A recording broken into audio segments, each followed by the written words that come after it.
basically view the weather as a total non-factor in our lives. Just one more thing we as a species have subverted or dealt with head-on. Yet another conquered subject. Weather events that used to decide the fate of nations and empires are now reduced to cheap small talk between co-workers at your day job. With modern building techniques and the advent of reinforced concrete and galvanized steel, we no longer have to worry about the winds tearing down our homes. And with advancements in central heating, ventilation, and air conditioning, we can effortlessly stay warm in the winter and cool in the summer. We can literally see the future and know when bad storms are coming because we can see them a week away thanks to computer models, data collection, and satellite imagery. Not tornadoes, though. We can easily put a roof over our heads and stay dry when it rains, and we, for the most part, want for nothing and fear nothing in the developed world. I'm going to give me a water or a Gatorade.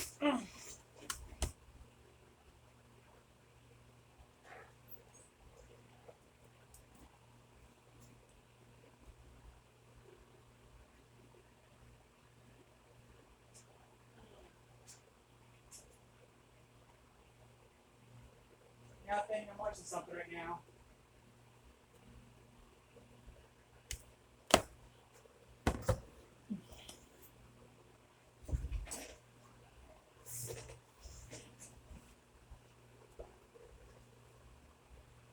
Are you still dressed?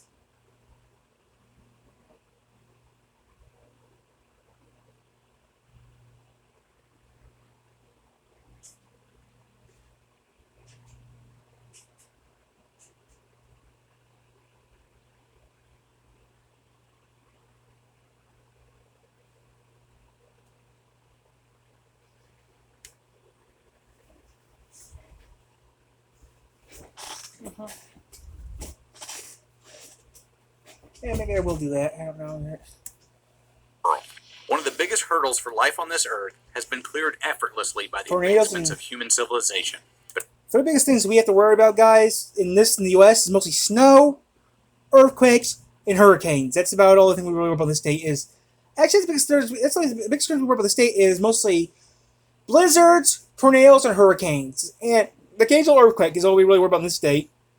And most people here in America will tell you it's the blizzards, the earthquakes, the tornadoes, and the severe weather we get here. Like the biggest things we get in the U.S. are mostly hurricanes and tornadoes. The biggest things that everyone's worried about. Most of the year in the U.S., it's mostly hurricanes and tornadoes that everyone's worried about. Which we already had a couple tornadoes already this year in Michigan already. 2 of them already not far from where I live. But every once in a while, Mother Nature will wind up and throw us a curveball just to remind us who's boss. Even still, those curveballs are rare enough that we can live our lives without the ever-present threat of a strange weather event killing us or triggering the apocalypse. With most of the uncertainty of life now far behind us, we have more leisure time than ever, and thus began a great explosion of art, music, and sports at the turn of the 20th century. By the 1950s, all of the major American sports leagues had been founded and were old enough now to prove that they had some real staying power. Chief among them was NASCAR, which had surged in popularity in the post-war years as one of the cheapest forms of motorsports to get involved in at the time. And I will contend that there is no sport more affected by weather than auto racing, and no form of auto racing has been mollywopped by weird weather events quite like NASCAR. Basketball and hockey have been played indoors for so long that the most recent examples of outdoor games were just one-off gimmick games held for novelty's sake. NFL football teams have more domed stadiums than ever, but even in the open-air stadiums they do have, weather rarely results in a delay or postponement. Rain, sleet, snow, mud, or whatever, the show must go on.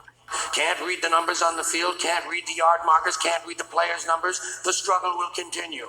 Baseball is played in the spring and summer, and they also have domed stadiums, but far fewer than the NFL. But the worst they have to worry about is a little rain. And they have massive tarps to keep their playing surface dry until the storm subsides. But they do get the occasional oddity thrown their way. At second base, so the Oakland A's take... earthquake. Of 89. World Series. But in motorsports, the speeds are so fast and the margin for error so narrow that any suboptimal conditions could result in death or serious injury. Everything must be perfect in order to race cleanly. And making matters even worse is that NASCAR spans from coast to coast and has the longest season in professional American sports, beginning in February and ending in November, meaning that any conceivable weather event can and has occurred at least once or twice. I talked earlier about Mother Nature throwing us curveballs every so often, and when she does in NASCAR, it usually comes in the form of rain. Hi, it's Will from Booker Law. If you use Steam, the PC game platform, you could be entitled to hundreds or even thousands of dollars in compensation.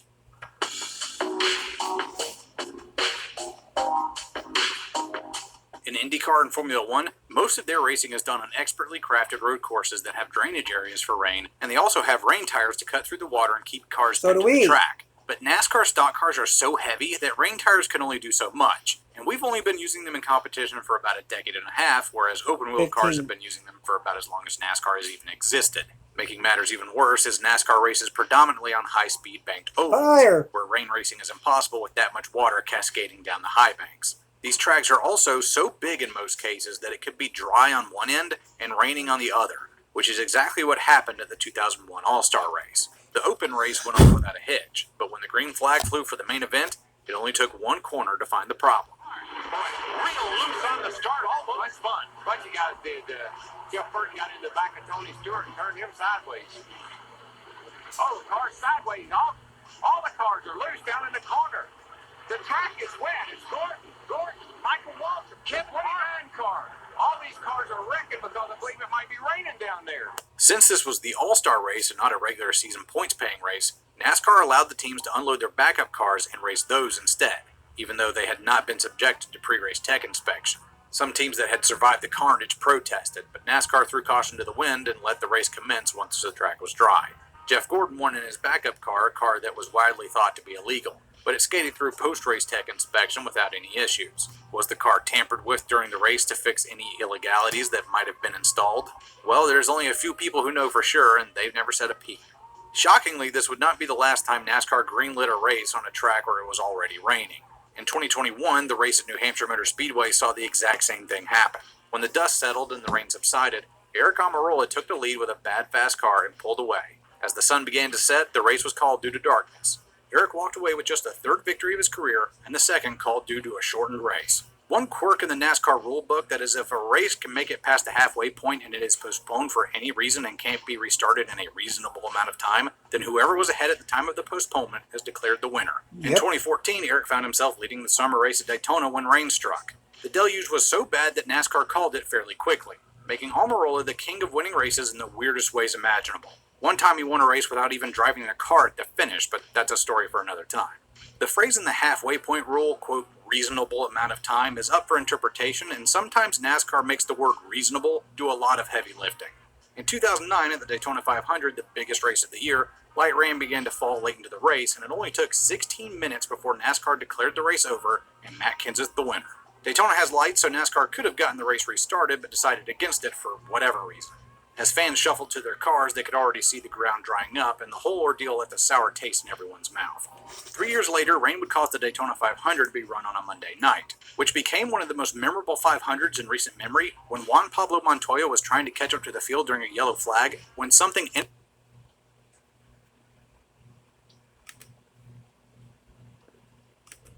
Daytona has lights, so NASCAR could have gotten the race restarted, but decided against it for whatever reason. As fans shuffled to their cars, they could already see the ground drying up, and the whole ordeal left a sour taste in everyone's mouth. 3 years later, rain would cause the Daytona 500 to be run on a Monday night, which became one of the most memorable 500s in recent memory when Juan Pablo Montoya was trying to catch up to the field during a yellow flag, when something inexplicably broke on his car and he slammed into a jet dryer that was trying to push debris off the track. Jet fuel flooded the turn and quickly ignited, and it just so happened that this was during a pit stop cycle. And Dave Blaney, who had never won a NASCAR Cup Series race, was the leader when the race was red flagged for the Inferno in Turn 3. Jet fuel burned so hot that it melted the track, and we were past halfway, meaning that Blaney would have been the winner. But the fire was put out, and the track was repaired, and Blaney had to give up his hopes of sneaking away with the Daytona 500 crown. Matt Kenseth would go on to win that race too. Damn it, Matt, you just cannot let us have any fun, can you?